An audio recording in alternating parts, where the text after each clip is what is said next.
The roadmap for the wildest ride in our lives is inside us thanks to our DNA. So would you be brave enough to discover where it leads?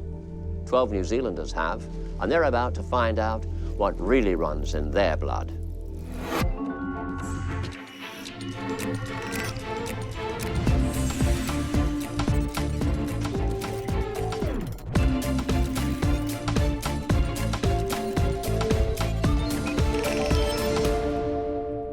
Now, actors Nicole and Kirk Torrance are about to go back in time and find family connections to Pilgrim settlers, clans, and ancient tribes. Wow, okay. I don't tell too many people. It was way back in England. It was way back. They were a royal family. just They were one known more as time. a royal, Say it again. a royal family. See, no mucking around with that. No.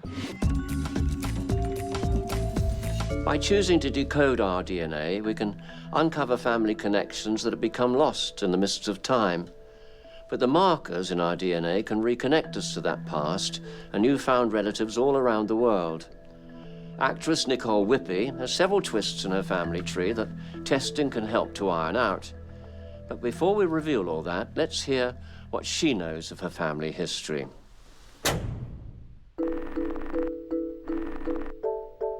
My mum is Fijian, New Caledonian, as far as we know. However, if you meet my mother, she, a lot of people think she's Indian. She looks like a very small Indian woman, quite different from me. And an auntie who was dying high on morphine told another auntie that my mother's father's father was actually the Indian lawn mowing man down the road. So that's something we're not too sure about. They used to call her father Augustus Genet, Frenchman, if it is what we've been told. He is New Caledonian. My mother's grandmother, she had an affair with a New Caledonian man and they actually had to flee with their kids, and that's when they went to Fiji. I know that her side of the family completely disowned her. I'm thinking because if this is going through my mother's line, that we're going to clear up a lot there, that this family just my family have not been able to figure out. But then I feel like maybe I'm going to be dealt a curveball, something there that I just have no idea about. Yeah, but that's exciting. Nicole, welcome to HQ. Oh, thank you for having me. Sit yourself down and let's hear all about yourself. I hear you've just had a newborn? I have. Boy or 6 girl? months now. A little girl. Oh, bless. Yeah, Vida. This Whippy name that you have, I gather you have an ancestor, David Whippy, who was a bit of a character? Whippy. Yep, it's the first Whippy that we know of that arrived in Fiji. In the 1800s? 1830s, Okay. around then. Him and his brother, David and Robert. From? Nantucket, Massachusetts. Okay. Yep, they were whalers. And the story goes that Robert left David in Fiji. He actually got stranded on the island. But he wasn't unhappy about that. He quite liked Fiji. I see. And he quite liked the ladies. Fiji, I think, was a really nice option. I would have thought so. Yeah. Okay, let's take a look at what your DNA chart has thrown up. Over there. This shows that you have ancestry from China, Mongolia, and even Japan, but not India itself. The Oceania markers reflect your Fijian and New Caledonian ancestors. And with legendary seafarers in the family, you shouldn't be surprised to see 0.5% Scandinavian, touch of the Viking there, a taste of voyaging in the DNA perhaps. And the lab have also found 913 DNA matches for you. Wow. So you're going to have to prepare to meet some of those relatives rather soon. Okay. And in the meantime, take this with you, Nicole, and keep this with you at all times because we're going to communicate via that. And well, all I can say is bon voyage. Have a wonderful time. Thank I think it's you. going to be an exciting journey. It is. Au revoir. Okay, au Take revoir. care. Bye-bye. See you soon. How lovely. Well, Nicole's about to find out just how Yankee Doodle Dandy her folks really were. My mother's reaction to be told there was absolutely no Indian in our family was hilarious. I don't actually think she believes me. I think she actually will need to see the show to believe me, because she was like, what? yeah, quite a bit of disappointment, which is interesting, and a little bit of disbelief still. But sad.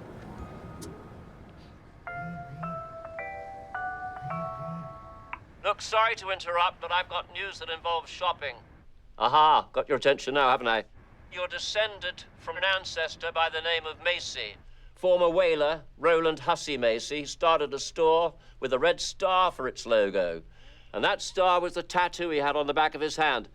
Roland was your third cousin 5 times removed, Nicole. Okay. More on that very soon, but first you have to catch a flight to America. Bring it on. Mr. Macy's star isn't the only one in the family.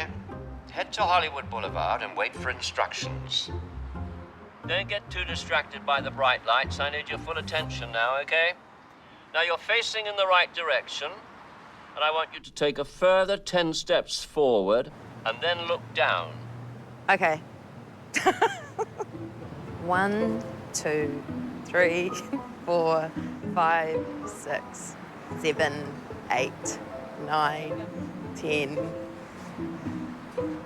Humphrey Bogart. Congratulations. You've just met one of your American relatives. Well, their star. Really? Oh my God. Wow. Another 15 paces, please. Look down again. Aha, bingo. Cool. You think that's exciting? Take a little peek. Christopher Lloyd. Oh my God, he's a legend. These are all relatives connected to the Whippy side of your family. That's awesome. Is that good news? I think so. Really cool, actually. Yeah. Humphrey Bogart. I think my mum will be impressed with that. And Christopher Lloyd, yeah, obvious legend. I mean, my God, Doc from Back to the Future. I definitely feel like if I came here now, I would be able to tell people that. Would you like to come and see my uncles on Hollywood Boulevard? DNA can connect people who are anything from third to distant cousins. Nicole is distantly related to Humphrey Bogart, Alec Baldwin, and Christopher Lloyd, all through one man. DNA matching has also found Nicole's 4th cousin, Jeanette, who knows exactly how the puzzle fits together. Jeanette. Not so much a Hollywood name. I was kind of hoping for something a little bit more glamorous, but, you know, who knows? She might be awesome.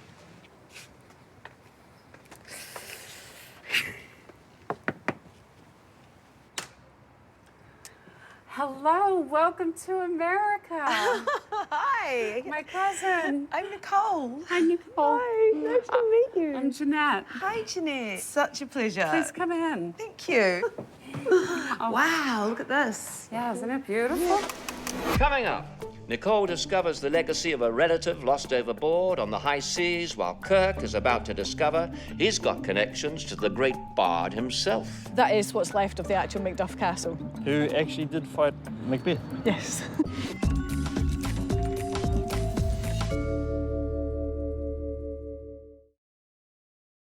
You know, thanks to the wonders of modern science, we can take a teaspoon of saliva and we can use it to trace our family history. Now, this DNA testing is about to reveal the links that actor Kirk Torrance has to an ancient tribe, along with their myths and legends that are the stuff that movies are made of. But first of all, let's see what he knows about himself so far. Well,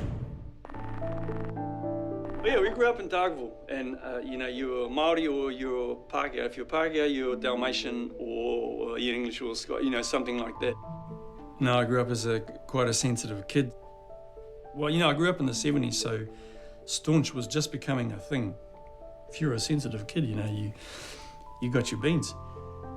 Me and my sister represented Northland in swimming. We were the first brother and sister to be in a Commonwealth Games team at the same time. Our first Commonwealth Games was in Edinburgh in '86. My sister was actually the better swimmer. It's a big word, that word family.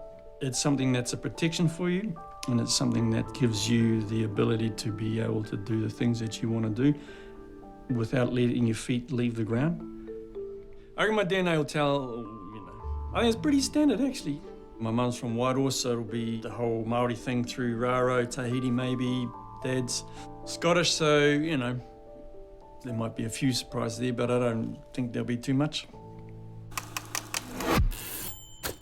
Ah, Kirk, welcome to the DNA Ground Zero. Thank you, sir. Sit yourself down. We're about to take a journey of great excitement. Now, you've got a name Torrance, Kirk Torrance, and that's certainly Scottish. What do you know about that side of your family? Well, I know Kirk is Gaelic for church, and I know that the Torrance clan were just south of Glasgow.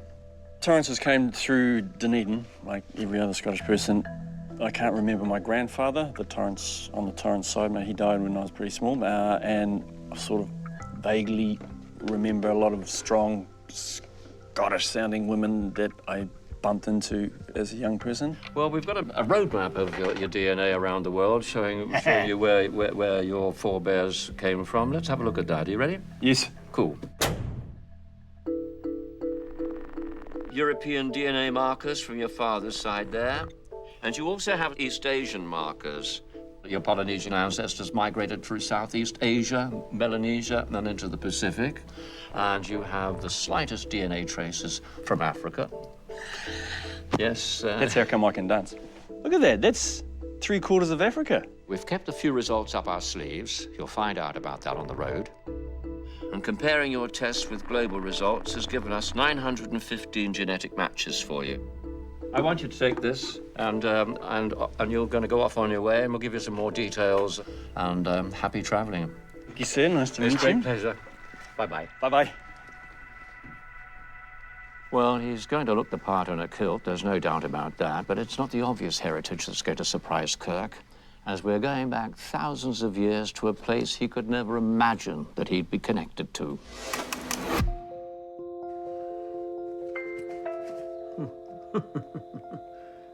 Richard, Kirk, the first stop on your DNA roller coaster ride is London.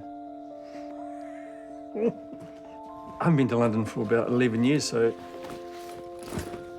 I look forward to it.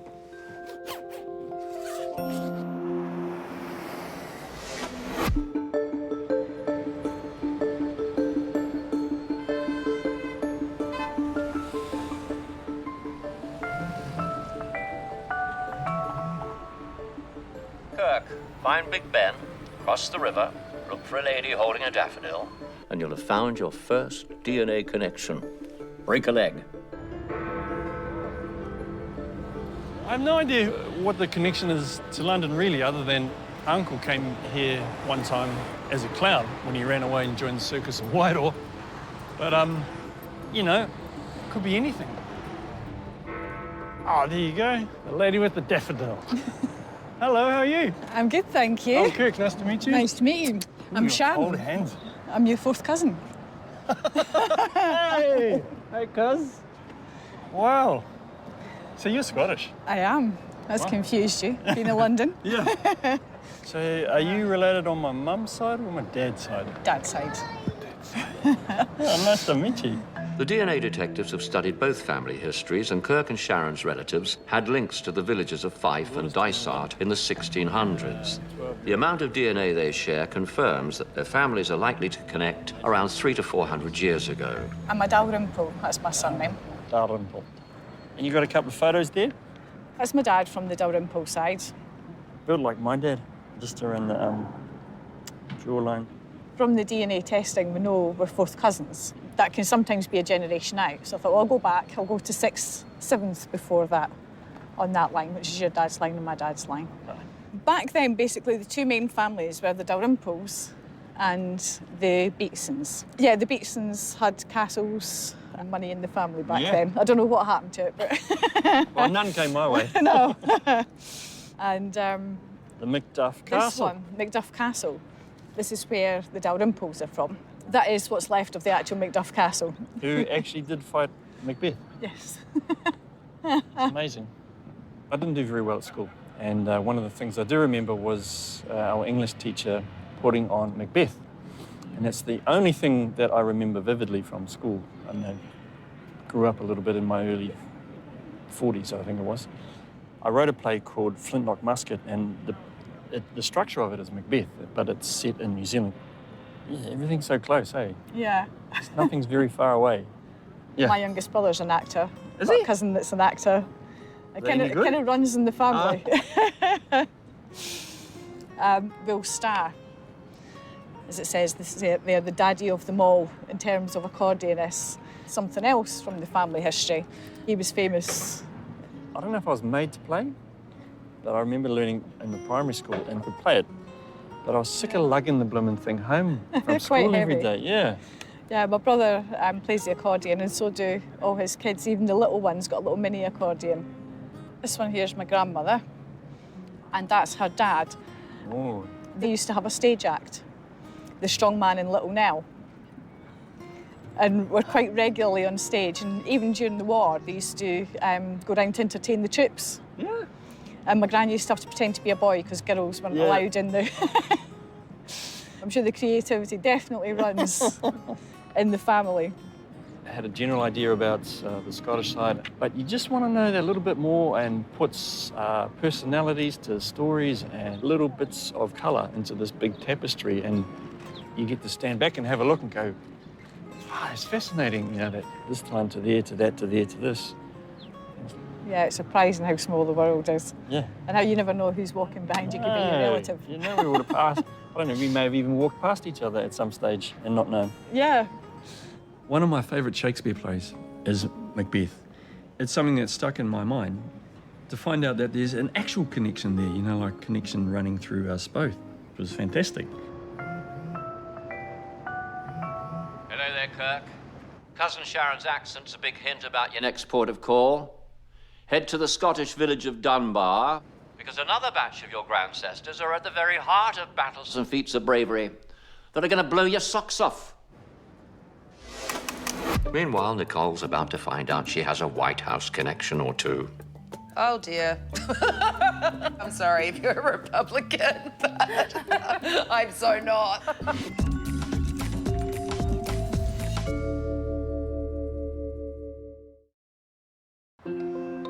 A DNA match has brought actress Nicole Whitby to Los Angeles, and she may have found a famous relative or two on Hollywood Boulevard, but it's Nicole's fourth cousin, Jeanette, who knows how all of this fits together.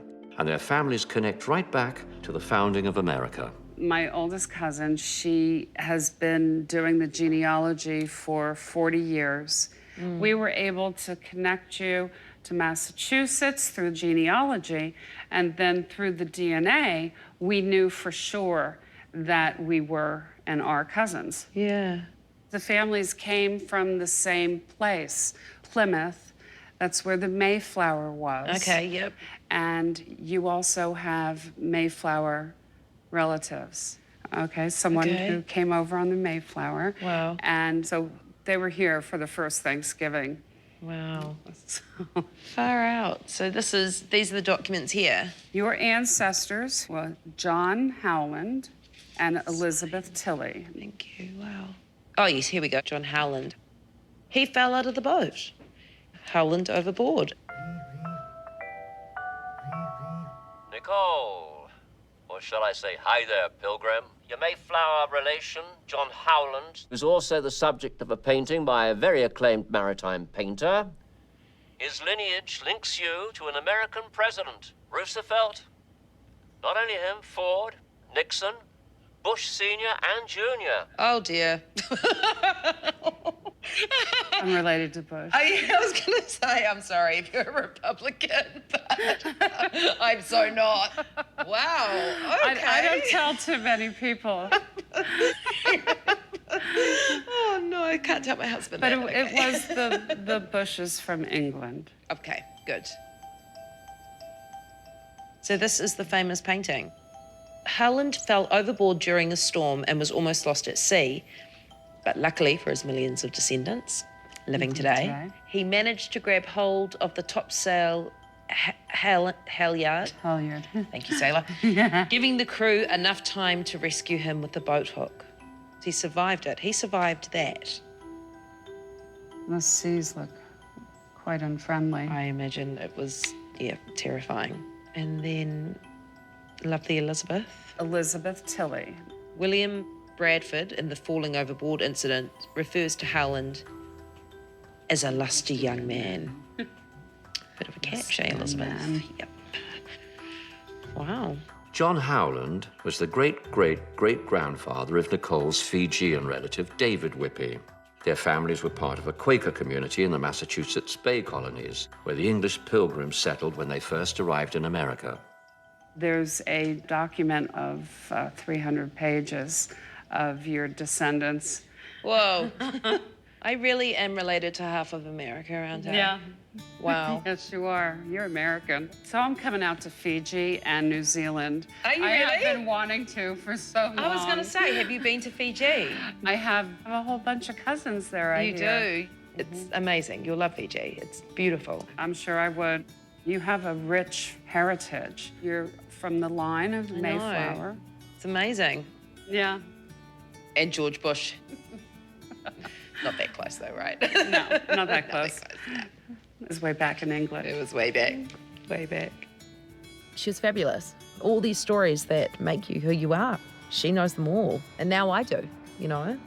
The Whippy family comes from Nantucket, but I would have never thought that it went as far back as the first Pilgrims. It's quite overwhelming. Now it's time to head to Australia. A very close relative's waiting. They want your help to link up a long-lost arm of the family. There'll be more on that once you arrive in Sydney.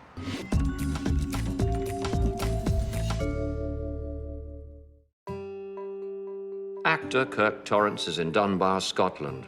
Now, the surname he bears is famous in these parts, but he's about to discover he's also a part of the renowned Dunbar clan. Hello, Kirk. Now, there's yet another legend in your past. You got connections to a very fearsome soldier. A woman, yes, called Black Agnes. So make your way to Dunbar Castle and keep an eye out for George. He may well give you the keys to the family castle. Although it's just remnants now, it stood 5 stories high. It was never taken forcibly. If you are related to Black Agnes, in 1338, she defended this castle against the English. Her husband, Cospatrick, the Earl of Dunbar, was away fighting up in the north with the king. So the English had thought maybe when the woman is in the house, it would be easier taken, but no.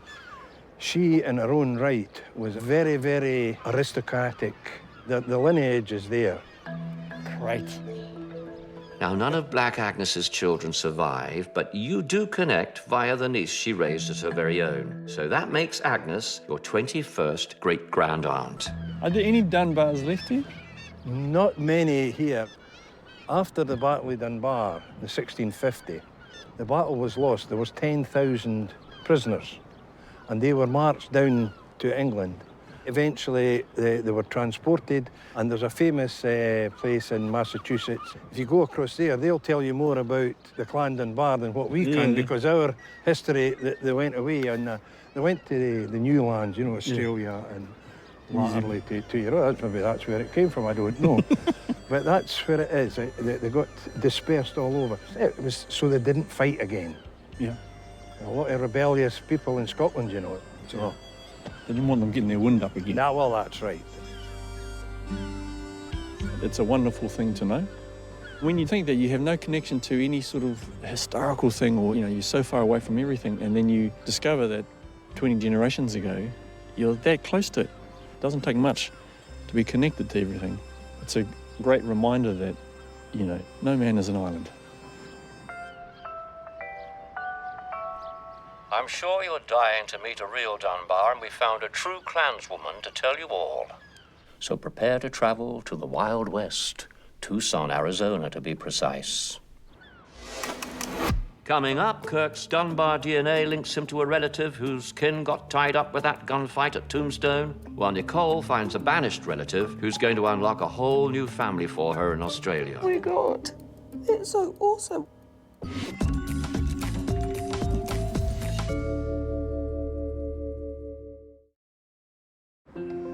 Actress Nicole Whippy found famous relatives in her distant past in America, but now she's in Sydney to meet people with much closer ties. A family rift had seen a branch of her family tree completely vanish, but the DNA detectives are about to change all of that.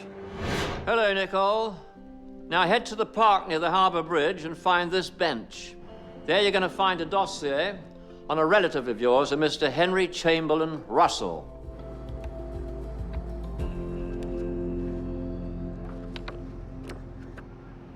It's a script.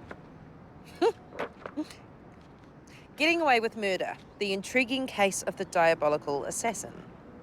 One of the characters is Henry Chamberlain Russell, government astronomer, upper class, well-educated, well-spoken Australian. And here's the phone. Henry is your great-great-granduncle.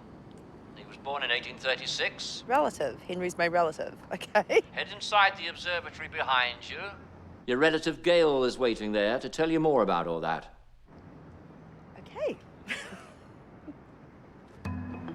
He's Australian. I had no idea that I was Australian. I'm cool with that.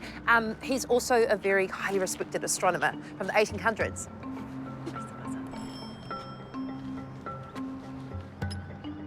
Hi. Hey, Nicole. Yes. Oh, thank you.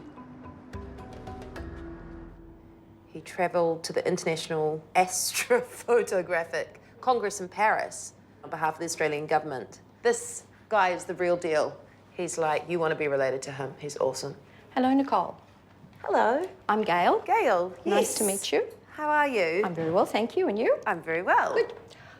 Henry Chamberlain Russell. Is our relative? Yes. My great-grandfather was his younger brother. Their father came out here as a captain of a convict ship in 1826. Oh, did he? And decided to settle here. But he was the captain of the ship. He was wasn't the captain. a convict He was not a convict. on the ship.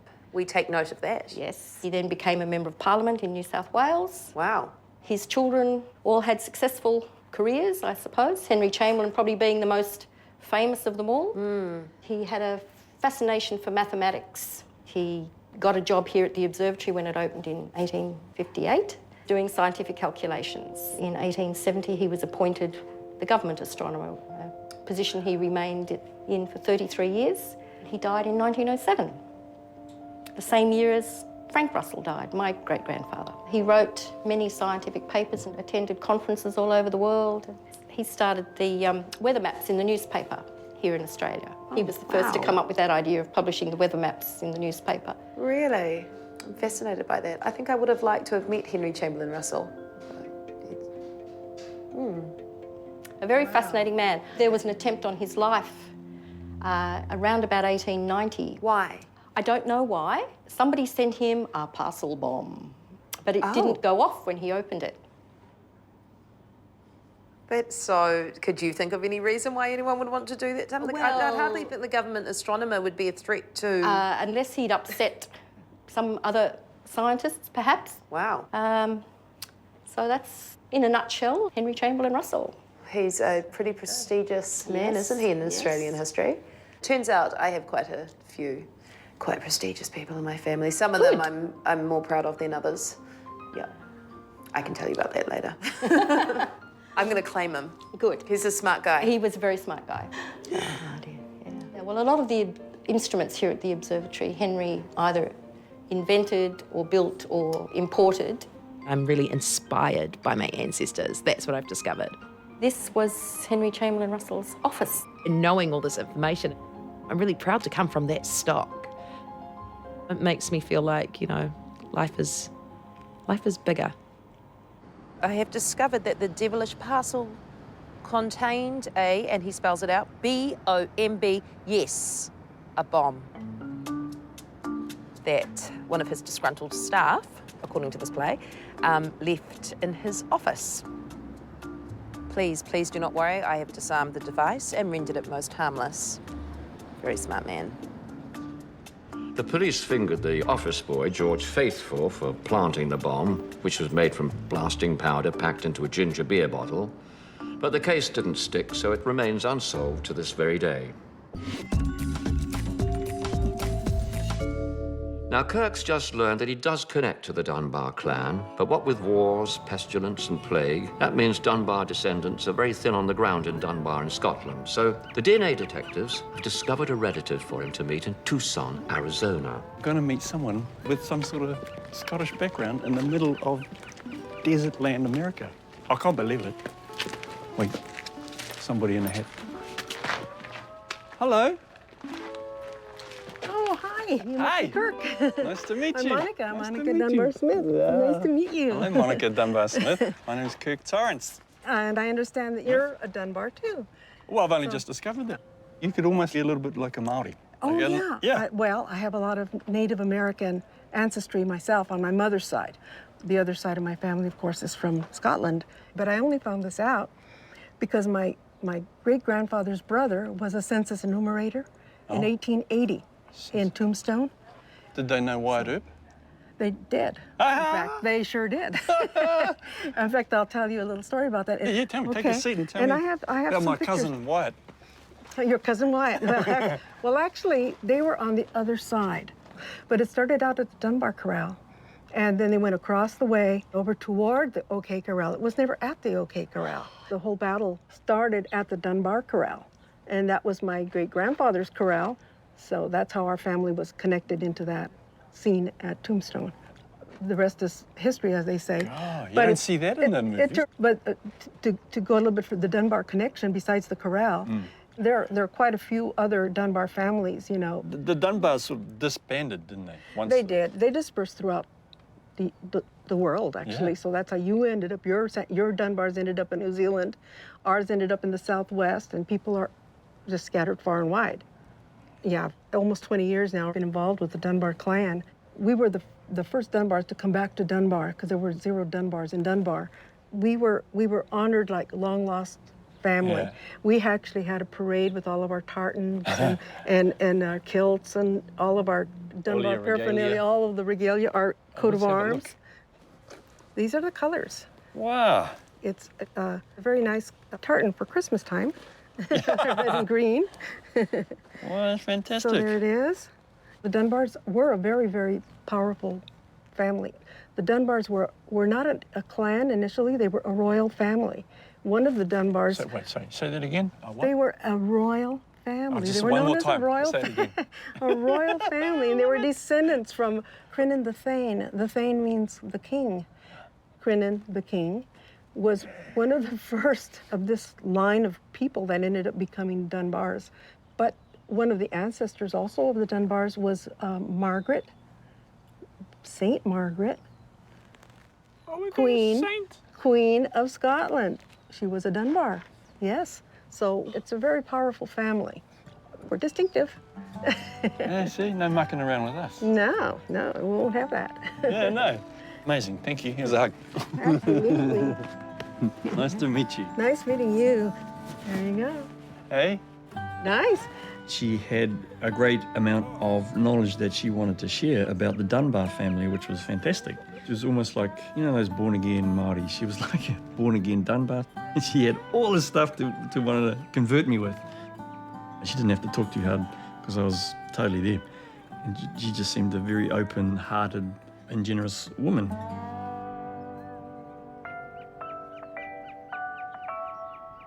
Kirk, it's been quite a ride following your father's dramatic DNA, but now you're heading back thousands of years thanks to your mother.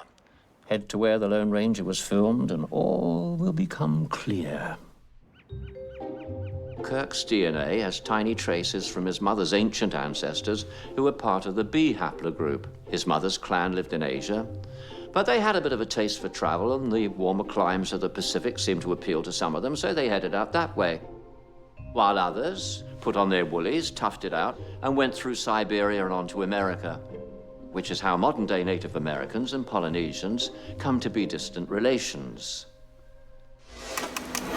Coming up, Kirk is about to find an ancestral stomping ground in the middle of Navajo country, while Nicole learns the full story about a relative who was disowned by the family. Oh my God. These guys are making my mum and they've been searching for. Yes.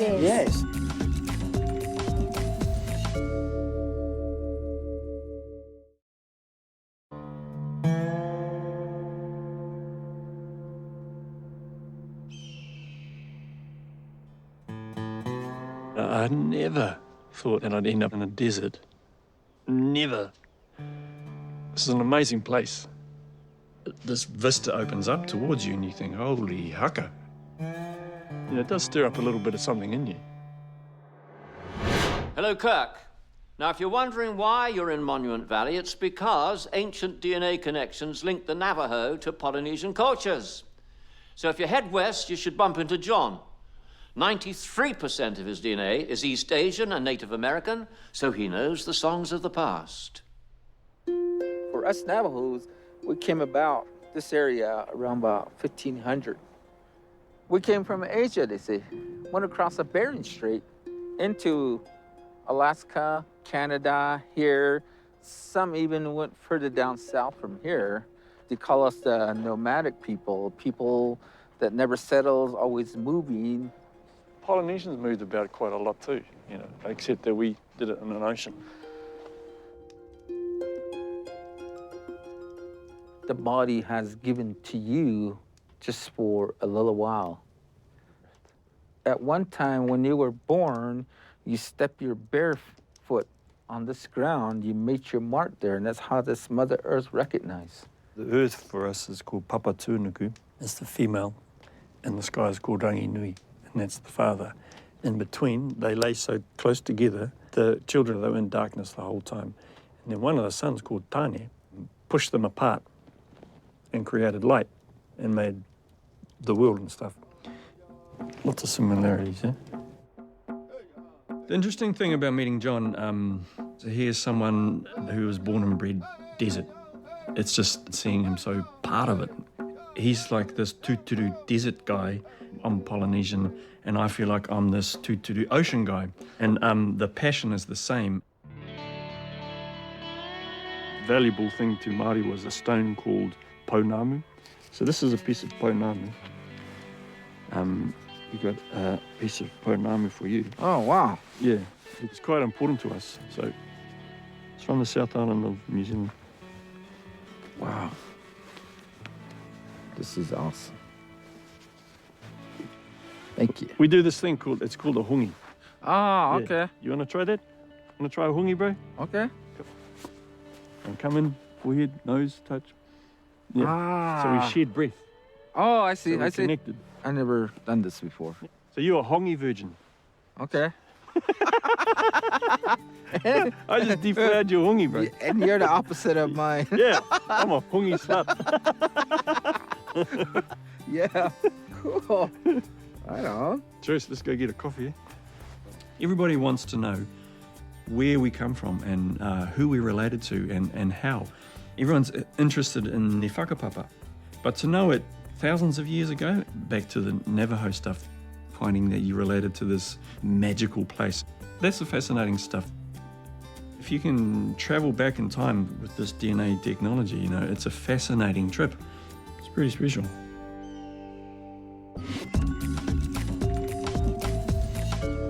The DNA detectives have found a whole branch of Nicole Whippy's family in Australia.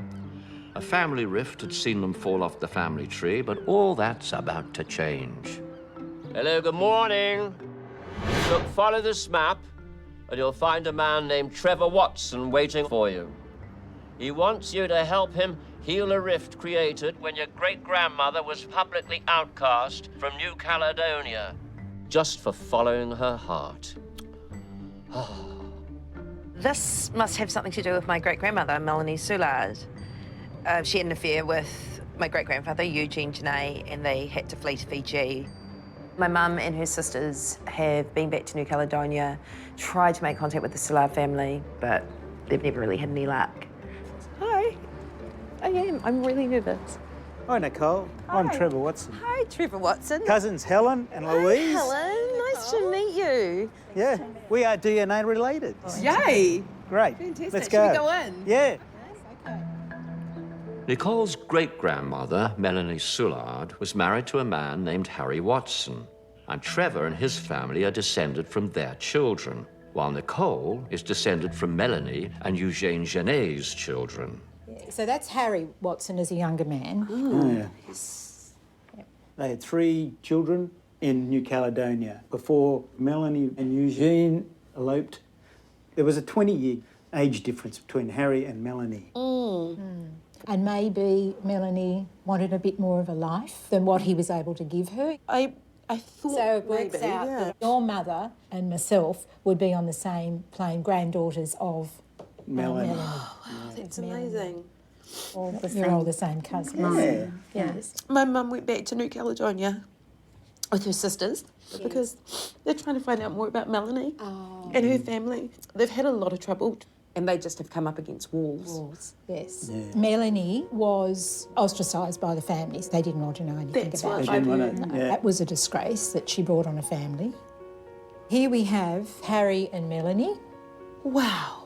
I think this is the first photo I've ever seen of her. So she is my Great-grandmother, yes. Oh my God. That's so awesome. Why have I never seen photos of her? Melanie would have been the Catholic. Yes. Where divorce really would have been a no-no. It's Melanie as a younger. Wow.